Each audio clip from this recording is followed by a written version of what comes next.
Tell me about this fall, how it has been so far. I mean, heading into... Well, we're acting like we're a Southern school. And the reason I say that is because the Southern schools typically start their team practices later. We're doing that too to give some of our people that are coming back from injury protocol longer time to get healthy. And so what we decided to do was, and we're loving it, we decided to go into our small group, our individual time, more in September and go deeper into our team time October into the first part of November. Now, fingers crossed for weather, but you're here right now, it's 90 degrees, it's hot. And then we're only going to play each other, but we feel like that's going to give us really good competition. And the reason we're only going to play each other is because we have pitchers coming back that are on pitch count or maybe not ready to go in games yet, but we have our grad assistant and Allie Light and then Liv Farrell, our fourth paid coach. You know, they're going to go a lot against our team, and then we'll pepper in our other pitchers.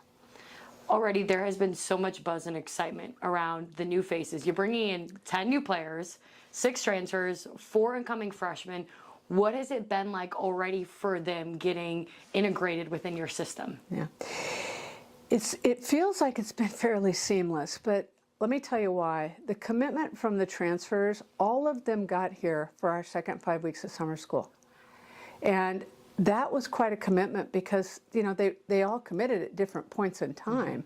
And so some of them literally had like a 2.5 week turnaround and they were here in school. So, you know, kudos to our people on campus that helped them get enrolled and admitted and all that kind of stuff. And then a lot of tip of the hat to them for getting here. And what that did is it gave them 5 weeks just with our team. The only coach that can touch them in the summer is the strength coach. And so they really got to bond with one another, and I saw things on Instagram and different things. I should probably watch TikTok. I probably would have seen a lot more.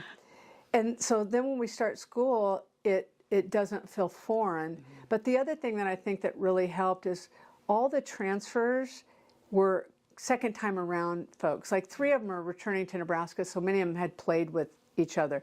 Ava Kusek is from Colorado, but she played for Nebraska Gold with team members. So there just were Olivia DiNardo played with Talia Tokheim in club ball. Kylie McGee played with Sammy Bland and Kate Kaneda in club ball. So there just was a lot of familiarity, and so that was helpful. And then with our freshmen, they had, you know, they'd been committed for so long, and they've been, you know, we really work hard to try to cross-communicate and get families to know one another. So it's the bigger challenge. I don't think the biggest challenge right now is integrating our culture. It's trying to run a lineup. But good thing it's only September. Right, because the depth you have is absolutely unbelievable. I mean, I would say, and you would be able to attest to this is the biggest depth you've had in years. Yes. I look at pitching all the way to hitting to outfield positions, infield positions. Yeah. It's the most depth we've probably ever had, but it's as talented of a group as we've had in probably, you know, I look at our College World Series teams that had some really high-level talent. I see some really high-level talent on this team, too. And peel back the curtains on what that looks like right now with this group, because for the first time, you probably have people competing at certain positions. Like, I think I was talking to Jordy yesterday. She said, I'm not sure if Billy ever had anybody else standing next to her at shortstop. Right. But now you have 2-3 people deep. Right. How are you seeing that push the women to just elevate their game? Yeah. We see it a lot, but, you know, we just had this conversation yesterday, and I'm just going to give you my visuals. You know, I said the 2 biggest priorities right now, you know, aside from the student athlete, I'm just talking on the field, is winning as much as we can and keeping our culture as vibrant as we can. And those 2 can coexist, but it's going to be a day-to-day nurturing of each, because you have a roster of 24, you have more competition than you've ever had, maybe some players who are used to playing a certain amount may not play as much, maybe others will play more, others will take on a new role. I mean, I just don't know. And so we're going to have to be really effective communicators. We're going to have to be we're going to just have to be very intentional in every step, but always keeping in mind those 2 things, because we don't want to sacrifice winning, but we also don't want to sacrifice the culture. And I'm glad you brought up culture, because that's been the driving force of this program since you've taken it over. And now you're heading into your 33rd year, which is unbelievable to say. I mean, you're the most winningest coach. You're not even 33 years old. You've been doing this forever, which I love. But you have found a way. I've seen it in so many of your teams to build and maintain this culture. What does it take as a coach? Well, let me just go back to the graduating class from last year, because it is not lost on us what they did, the heavy lifting they did to get our culture in a really good and healthy place. And it goes even back a little further than that graduating class to Olivia Farrell and Courtney Wallace's class. So that build or rebuild or retooling or whatever you want to call it has been over the course of several years.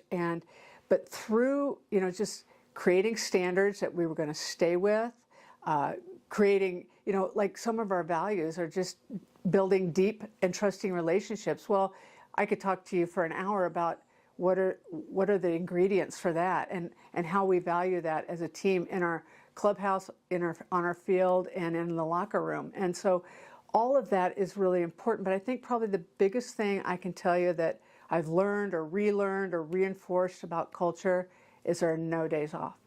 And when you think you have it, that's probably when you need to lean in even a little bit more, because you can never take it for granted. It's dynamic, it's alive, it's just like anything that's alive. It needs constant nurturing and constant, weeding or watering, right? And so I think that's the biggest thing. Like, we touch culture every day in some way. I love that. When I walked in here today, you were journaling. And I know I personally enjoy every Monday seeing your motivational messages. Where does the inspiration come from? Because I know, even talking to some of your players this week, that's you all the time. They're like, there is only one version of you, and it's constantly uplifting and empowering. Well, I'm glad they said that, because I tell them, I said, you guys, I know sometimes I'm really deep, or whatever you want to call it. You probably call it a lot of things, but I can't get away from myself. And I just am who I am, and I'm comfortable in my own skin. I like to think, I kind of think I'm an introverted extrovert or an extroverted introvert, but what I do know is I need time to pull away. I need time to pause. I need time to reflect. And that tends to be in that quiet, that pause, when those things come to me. And I just always believe when things come to you, whether you feel like it's divine inspiration or it comes to you in some way, you've got to record it on something. And because I'll look back sometimes at journal and I'll surprise myself, and then I'll realize it probably wasn't even really me writing it. It was just that moment of divine inspiration. But I'll go back, usually during the holiday, so right before we start spring, and I'll grab a few years worth of journals and just go back and kind of, reignite myself and my passion, not only for the team that we're about ready to coach, but, just reconnecting to your why. What's been on your heart that you've been journaling lately about this group and the moment where you're at? They're special. And, you have to take care of special in a lot of different ways, right? They want to be pushed. They want to be coached. That looks and feels different for each of the 24 players. So trying to be very cognizant, and I'm still learning some of them in that realm. So learning that. They are good human beings. So how do you make that connection with them every day? Like when we have individuals, and I might spend my time in a bullpen, but then I walk into where they're hitting, trying to intentionally just make some connection. It might be a 15-second connection with each one of them every day, because that matters. They're great teammates. So all of those things are on my heart, but it also gives me great excitement and great hope that we can win as much as possible and we can keep the culture as strong as possible.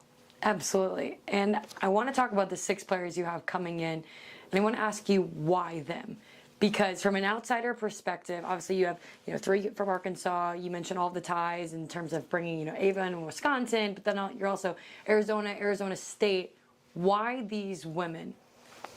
That's a great question. That's an easy answer, a great question. I'll go back to it's a second time around from us. So a lot of the homework was done, a lot of the character checks, a lot of the background checks, a lot of knowing something about their parents, the club programs that they came out of, what kind of students they are. So that, when you're doing kind of the speed dating of the transfer portal, to have that and know the kind of athletes they are on top of that, and then the kind of competition they've played, made it pretty easy. All 6 of them. So we didn't go into any of these blind. And I think anytime you can bring a native Nebraskan back to Nebraska, it is different putting on this jersey. And, you know, we are a unique state in that there aren't any pro teams. We talk about that a lot, but it's real. And I don't care what sport you play. I guarantee you, even though they've played at other really outstanding schools with great softball teams, those homegrown kids, when they put on Nebraska, it's going to feel a little different. It just will. And then with Liv DiNardo and Kylie McGee and Ava Cusack, you know, Ava, what people don't know, most of her family still lives in Omaha. So it's almost like she's putting on the homeschool jersey as well. And, you know, I knew that the first time around, but I even learned it a little more deeply this time when, you know, we were talking to her. I didn't realize how many people still live in Omaha. So that's crazy. Like we ran into a little issue with the flight one day, and she's like, oh, well, they could just go to my aunt's. I'm like, oh, that's handy, you know? I love that. Yeah. And then Liv DiNardo, I mean, you'll appreciate this being in the industry that you're in. She was a youngster, I think younger than 10, and she saw a hype video that Nick Berthart, who was working for our team at that time, put out for our 2013 team, and she fell in love with the Huskers. So much so, as a little youngster, she had her mom, who worked for an airline, fly out here. They toured the place. She's got little pictures of her at the bookstore buying goodies and saying Nebraska. Oh my gosh. Who knew that? Yeah, right? It's a great story. Right? And then Kylie McGee, when we were still doing early recruiting, she was on this campus as an 8th grader looking at our fashion and design program. You keep her name in mind. She's going to be big in the fashion industry. We're going to have to do a fashion segment. Yeah. She makes all of her own clothes. Anything you see her in that's not softball stuff, she made it, I promise you. Wow. Yeah, it's really cool. So anyway, she, you know, went to ASU. She has family ties there. Of course, Coach Ford was there at the time.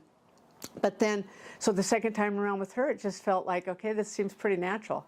So. And I can just tell by the joy in talking about it how much it means to you to keep your in-state kids here at Nebraska. Yeah.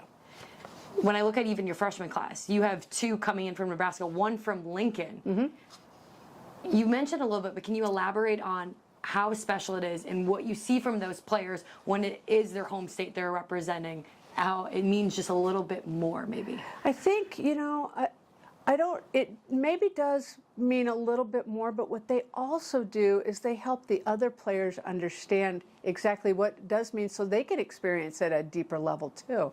Because you'll find that our other players from other states over the course of time, and sometimes it's in very short order, it means that much to them to wear Nebraska too. Let's say the Edwards twins, right? Mm-hmm. I mean, they're proud Nebraska alums, and they're from California. Yeah. I mean, that's just one example. But they wear that jersey like they were born and raised in Lincoln. And so I think that's where the Nebraska natives can really even help that mean more. And then, of course, our fans and every experience that they have from then on. But, you know, like even this year with Nessa coming from Blair, you know, I think for her it was like a dream come true in the sense that, you know, what many young women go through, am I good enough to play there? Mm-hmm. And then, wow, they're actually recruiting me. And then our other freshman is Kennedy Williams, who Amy and I are the dearest of friends. So that's been really interesting. That's a whole nother topic. You know, it's like what was so cool. Last week we had recruits on campus. And we were eating over at the training table, and Amy was there, and all of our parents were sitting out on the patio. And so I took Amy, I had my arm around her, I said, okay, and her staff was there too. I said, I'm going to introduce you to this woman, but I need to introduce you twice. One is our head women's basketball coach, and another is a Husker mom for softball. So that was really fun too. That's amazing, which I just learned about the training table. You guys have to be the most advanced food nutrition for student athletes I've ever seen. I mean, the fact that it's 3 meals every single day, but weekends, but then they get some cash and it's brunch on Sundays. I was blown away. Yeah. By hearing it. It's pretty special. Like I always tell our players, if you don't take advantage of this, I mean, it's right there. Exactly. It's a gift. It's a gift. We're talking a lot about what Nebraska means for your athletes, but I want to know, what does Nebraska softball mean to you? To be leading your alma mater, a part of the first ever Women's College World Series team here. Mm-hmm. So this year we're celebrating 50 years of Nebraska Softball. And I can't really talk about what it means to me. I think I have to talk about what it means to Lori and I together as a tandem. We've coached together every day of our lives. We both played here. We played in different years. In the 50 years, she and I together have been involved in 43 of them. And that even sounds weird to me. I mean, it's like, really? Like, I can't hardly get my head around that. And so what I've accepted in that, just that fact, what I've accepted about that fact is this program's deep in both of us, and we're deep in the program. I mean, it just is. And so, like, even when I talk about our core values to families or recruits or our own players or our newcomers or whatever, I have to own it to a certain degree because, yes, they have their fingerprints all over it, but Lori and I just have rotated with a lot of classes. Mm-hmm. And so it would be a fool for me to say, yeah, it's all them, because you do influence. Yes. But with that said, there's such a deep pride, and there always has been. And when I left Nebraska to go coach out in California, people always ask, would I come back? And I said, and I just was like pie in the sky. Of course I would, to coach here. Now, I didn't indicate, because the head coach, assistant, I'm not really into titles, but never knowing if that opportunity would even come up, let alone when I'm 29 years old. I mean, I was 29 years old when I got to sit in this chair. And every day, for 33 years, I always say, would Barb Hibner, the woman that was my greatest professional mentor, and the woman that hired me, because we were in between ADs at the time, would she rehire me again today? And when you live with that kind of intentionality, you're not perfect ever, but at least you're aware of why you're doing it, what you're doing, what your calling is, what your purpose, hopefully, and why I got in the game. And the game has changed so much. The external part of the game, and I mean the game of college athletics, the softball game has changed a lot. The athletes have grown. There's so many wonderful, wonderful things, but even at the heart of it, even at the heart of, what we're facing right now with heading into revenue sharing and NIL and increased scholarships, at the heart of it, if I am not true to my core, that I'm a teacher first, then it's time to not be that. Because at the end of the day, it's relationships first and people first. And that's what gets you joy. And when you get to do this job, if you don't have joy in doing it, I mean, you're not serving your young people very well. I completely agree. And I'm glad you touched on the evolution of this game, because I wanted to get into that, because you've been a huge part of that. I look at the Big Ten Conference, but also, as you're going to take a little sip out of your mug, being a 3-time NFCA president, what has that journey been like for you as well, to be leading others and trying to grow the sport? Well, as we always say in the NFCA, growing the game we love, serving the game we love. So it's always for the good of the game. That's one of the things I've appreciated so much about softball coaches and the NFCA, is that we've always put the game first. So, as coaches, when we talk to our players about being team first players, I feel like the people in softball really are sport first people.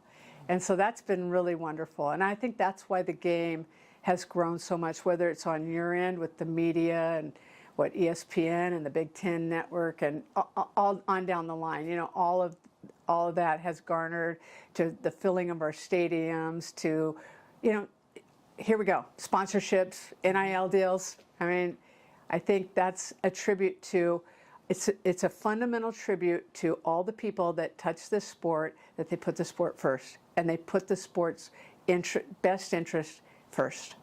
When I look around at the numbers, you mentioned the record-breaking year it was even this past season. You guys are doing construction to add more opportunities for people to come watch your team. Where can this sport grow, do you believe? Well, okay, I'm going to say this, and if Jackie Joseph is listening, Jackie, this is for you. I've been talking about, man, if we could just push the season back a couple of weeks, right? because here's the thing, you know it too. You're a Big Ten girl. Oh yeah, it's So cold. It's real cold in the beginning. If you can get decent weather, you're going to pack your stadiums. And we need to pack our stadiums more than ever. We need to be on our home turf so we can build our fan base. They know our players. They get to see them more than just a few games. And we can be out there and they cannot be freezing so they can actually focus on the game. And we need to just keep growing it that way. And I think if we can do that, we're going to pack our stadiums. The warm weather schools are still going to pack their stadiums, and then we just continue to grow the sport. I think that's one way. I don't know how long, if it'll ever happen, but I think that's one thing we can talk about as we move into this next phase of college athletics with generating revenue opportunities. I think that's one way softball can help. I think you're exactly right. And as we even move into this next phase of Big Ten with the addition of adding 3 teams, what is that like for you as a coach now, having the opportunity to, possibly head out to UCLA, Washington, to Oregon, and just add their excellence within the conference as well? Mm-hmm. Well, the old saying, if you build it, they will come. The fact that we're adding 2 of those 3 schools that have won national championships, we've just added, now we have 3 national championship programs within this conference. And so anytime you are around and among people that have done it, it makes it seem more possible. And so I just want to keep growing the Big Ten on that stage. What do you think people should know about the Big Ten? I think that we play really good softball, and I think sometimes people just think of the cold weather and they think that we don't. But I've always thought this since we came in. I came from the Big 12 when it was the old Big 12 with Oklahoma, A&M, Missouri. I mean, it was a really, really good conference. And I came into the Big 10 and really did this analysis up and down. I thought, well, maybe there were a couple more ranked teams in the Big 12 at the time, but the ranked teams in the Big 10 were as good as anybody. And I still think that's true to this day, and I think that number has grown, and I think it will keep growing. This is obviously in the fall, but when you look towards this spring, what do you think this team is capable of? I've learned to temper, like actual, okay, we win this many games, score this many runs, that kind of thing. But I believe that we're capable of all the goals and dreams and aspirations that we're putting our head on our pillow at night and thinking about. I really do. You've got to have some health, you've got to have maybe a touch of luck along the way, but the work ethic, you always say teams work hard, but there's this you can tell when it feels different. You've been on teams that probably just felt a little different. The belief, their own vision, their visionary leadership within the group, they're just things, or intangibles that I go back to my original word, special, that make it special. And one player that I know you're excited to have back, everybody excited to have, is obviously Jordy Ball. Yeah. What do you think she just brings on the field that you're excited to see her back healthy now, as she's gotten her feet under her here at Nebraska a little bit more? Yeah. If you told me to say one word, I would give intensity. If you told me to say 2 words, I would say fierce competitor. You married those up, that's what she brings in everything. You went fishing with her yesterday. There was probably a little bit of all that with it, right? Oh, absolutely. There's some intensity and a fierce competitor, right? Mm-hmm. So I just think that it's the way she lives her life. It's how you're around her. That's the aura that she has. So she just, in the weight room, she only has one speed. She only has one speed everywhere, right? And so if you're around her, you're going to feel that energy, and she's easy to follow. I do want to ask you a little bit about going through last season with her, because we got real and raw and talking about her emotions, and she said there was no one she wished she would have went through it differently than but with you. Aww. Yes, I know. Aww. Okay, that's the first time I've heard that. Well, Yeah. Yeah, exactly. Yeah. And she meant it. And can you give me a little bit of an insight of what those moments were like, player to coach, the conversations you were having, when immediately you find out now she's gone and out of the season? Okay, you're going to have to give me a second to recoup.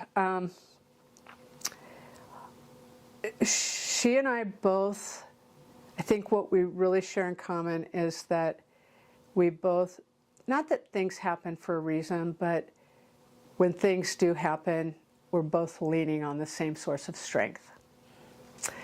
And I think that commonality right there brought us together to be able to have conversations that were just really real, person to person, not coach and player, person to person. And then as time went on, it was kind of like one long conversation, right? It didn't really have a starting point or ending point.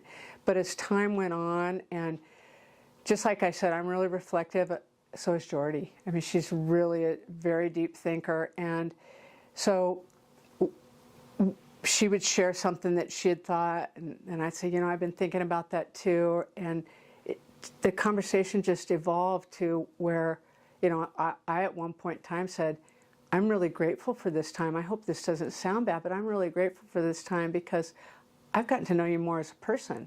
I mean, Nebraska went crazy, ticket sales went through the roof, and we were all on, it's go time. So the competitor kicks into both of us, let's get it trained, let's know each other as competitors, let's go. Mm-hmm.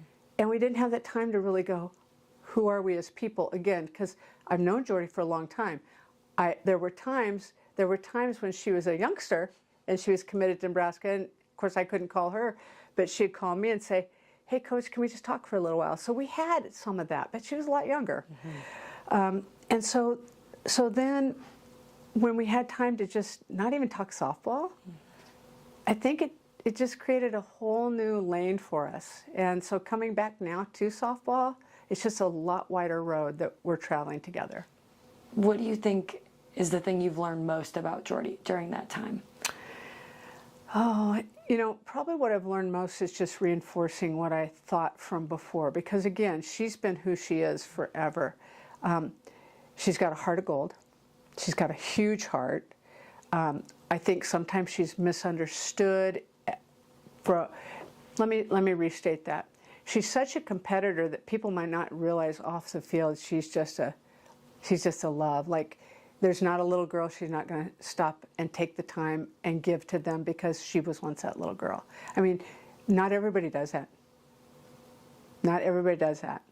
And there are, she doesn't mind giving up her time. She doesn't mind, she's not like that. She's a giver. And I think she's other-centered, and I really think she's a servant leader. And if you know those two things about Jordy, it's all you need to know, because you'll see the competitor. Mm-hmm. Going through everything with her that you two have been on this journey now this past year, what is that moment going to be like for you to see her a home game in Nebraska? Well, last year at our first inter squad, she and I both met right there, hugged, and cried before our first inter squad. So I got nothing for you. She's going to run it back. Yeah. I don't know. I don't know about for her, but for me, there are so many emotions. And I even remember, she and I had a private conversation before the Washington game. We were both sitting on buckets in the dugout. It was about 22 minutes before the game. I looked at my watch, and she goes, "What are you thinking?" So I don't know, what are you thinking? And it was, so it was just one of those moments. We just had one of those moments. And I just look forward to more moments like that and more memories. I love that. Lastly, not talking wins, losses, conference, any of that. What are your hopes for this team, kind of those outcome bases? Mm-hmm. My hope for this team, that's easy. That's a really easy answer, is that they end the season. They don't want to take their jersey off. They have a dog pile. They love everybody that's dogpiled on them. Like, they're okay being at the bottom of the dog pile because of all that went into the dog pile, right? Yeah. And that they just have joy is a big thing for me. This life is too short to not try to feel as much joy, even in the hard things, that they feel as much joy as they can along the way. And that again, in working to win as much as you can, you try to find the joy or the lessons. In working to keep the team culture as strong as you can, you find the joy in the lessons. And those cross over. And I think in both, if you try to walk both of those roads with love in mind, love for the game, love for each other, love for the team, then everything else takes care of itself. But that takes work. You know, that sounds fluffy and easy. It's not.